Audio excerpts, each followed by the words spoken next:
দেখো পিছু কেমন বসে বসে ভাবছে যে কি হলো, আমার ঘর থেকে কেন বাইরে বার করলো। কারণ ও ঘরে থাকলে খুব নোংরা করছিল, খাটের নিচে পেশাব করে দিচ্ছিল, এখানে ওখানে বাথরুম করে দিচ্ছিল। তাই ওকে বাইরে বার করে দিচ্ছি। দেখো আবার এসে আমাকে বসে কেমন দেখবে, দেখো খালি এবার আমার দিকে তাকিয়ে তাকিয়ে। আর ওর মুখটা এতই মায়া মায়া, মুখটা মানে দেখলেই মায়া লেগে যায়। আর ও এখনো ঘরে নেই, ঘর থেকে চলে গেছে। কোথায় গেছে কে জানে, আসেও না আমাদের ঘরে। ওর জন্য চিকেন এখনও ফ্রিজে পড়ে রয়েছে, কিন্তু ও আসে না আমাদের ঘরে, কোথায় চলে গেছে। ওর কথা আমার খুব মনে পড়ে সব সময়। আমি যখনই ছাদে যেতাম, আমার সাথে ছাদে যেত। আমি ছাদেও যেতে পারি না, ছাদে গেলে ওর জন্য আমার মন খারাপ করে।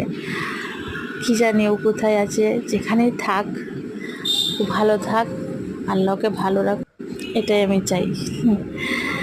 পিছন কোথায় আছে তা আমি জানি না, পিছন হারিয়ে গেছে, আমাদের কাছে নাই।